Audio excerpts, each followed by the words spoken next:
Hey guys, and welcome back to my channel. So today I wanted to talk to you about how I passed the BEC section of the CPA exams using Wiley CPA Excel. I did pass BEC on my first try with an 87 using Wiley CPA Excel. So I do think that the tips in this video might help you if you're trying to prepare for BEC.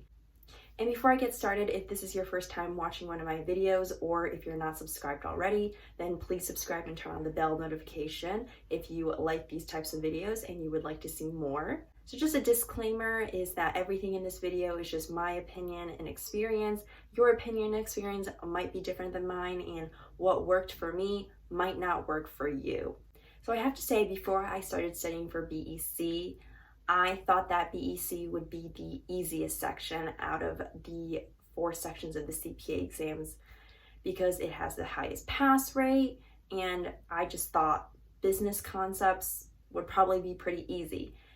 And it was definitely harder than I expected. Every section of the CPA exams is hard for its own reason, and BEC is a hard exam, and I feel like nobody really talks about BEC being hard. At least for me, it was harder than what I expected. And BEC is a very different section than the other sections because it's just the miscellaneous of business, and there's so many different concepts. So the exam covers risk management and internal control and economics and finance and IT and cost accounting, and those topics don't really relate to each other. So I do have a video on how I studied for each section of the CPA exams using Wiley CPA Excel. And in that video, I go over what I did when I went through the material 5 times. So I definitely recommend you check that out. I'll link it down below because I did go through the material 5 times before I did what I'm going to tell you in this video. So after I went through the material 5 times, I practiced the multiple choice questions and the simulations in the test bank, and I would flag the ones that I didn't know how to do or that I just wanted to review some more.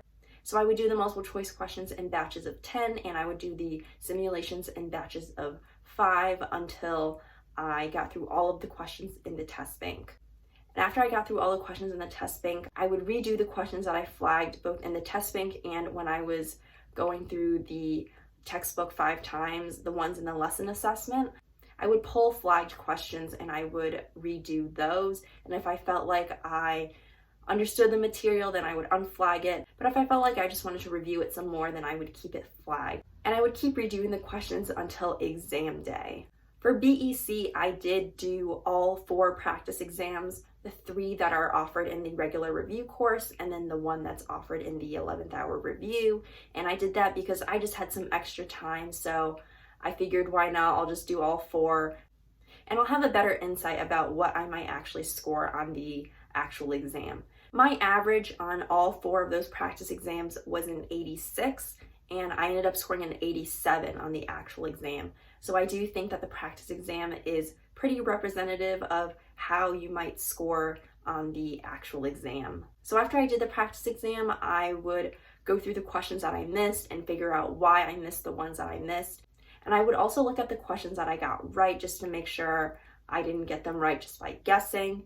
So after I did that, I did the practice exam on the AICPA website, which I highly recommend you do because the AICPA are the people that write the actual CPA exams.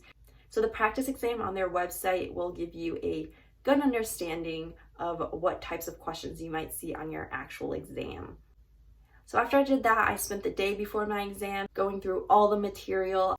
I flipped through every page in the textbook just to get a little refresher about what might show up on the actual exam. As for the focus notes, I only went through the focus notes 1 time and that was it. I mostly relied on the lectures, the 11th hour, the multiple choice, and the simulations to really learn the material. I also did not use flashcards for BEC, and for me that just didn't really help me, but if it works for you, definitely use the flashcards. I also didn't take notes in a separate notebook because for me, that also didn't help me. The only notes that I did take were if I felt like there was a concept in the multiple choice questions that the lesson didn't really emphasize and that wasn't really emphasized in the textbook, then I would jot that down at the end of every lesson in the textbook. But I did not take notes in a separate notebook because That just didn't work for me, but if it works for you, definitely take the notes. I also did use the 11th hour review for BEC because it was just a good summary of the highly tested topics on BEC. And I really liked the 11th hour review for the ERM portion and the IT portion. For me, the hardest topic on BEC was IT because I never had much exposure to it, and some of the concepts and material were just hard for me to memorize and understand. And also the IT portion in the BEC textbook is really, really, really long, and I just didn't really know what information was important and what was just fluff. I also thought the ERM portion was really helpful because ERM was also kind of long and lengthy in the BEC textbook. So I think the 11th hour review also really just went over the most important things you really needed to know. So now I just wanted to share some tips for you if you're trying to prepare for the BEC section with Wiley. And if you watched my video on how to pass FAR, audit, and reg, I did mention in those videos that the textbook is way more detailed than what you actually need to know on the exam. And I found BEC to be the same instance. I think the textbook for BEC is also way more detailed than what you actually need to know for the exam. I would just focus on what the lecture really emphasizes and what the multiple choice questions and simulations really emphasize. Again, like I said, the 11th hour review for the ERM section and the IT portion was really, really helpful. So if you're struggling with those topics, I highly recommend you check out the 11th hour review. Also, BEC was the only section where I felt like the multiple choice questions were harder than the simulations. For every other section, I felt like the simulations were harder than the multiple choice, but for BEC, it was the opposite. I felt like the multiple choice was harder than the simulations. And I did also feel that way on the actual exam. So I definitely recommend, if you can, practice as many multiple choice questions as you can. Just keep doing them, keep practicing them. Also for the writing portion, I don't think you need to actually write anything out when you're studying for the exam.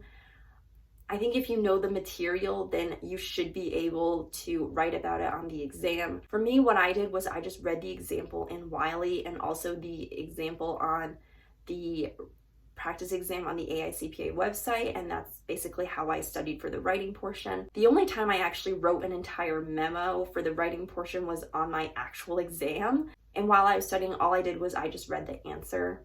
I didn't think it was necessary to spend so much time trying to type out an entire answer when that's probably not going to be the question you're going to be given on the exam. Also, make sure you use keywords on the writing portion when you're typing out your answer on the actual exam, because I've heard that it's a computer that grades the writing portion and they're going to be looking for those keywords. I also read that a person only reads your answer if your score is close to a 75. So it's really important that you use keywords in the writing portion when you're taking the actual exam. Also, make sure you have an introduction and a conclusion. Your introduction could start off something like, the purpose of this memo is to ... And your closings could be something like, thank you so much for your time and consideration. Please feel free to contact me at your earliest convenience should you have any questions or concerns.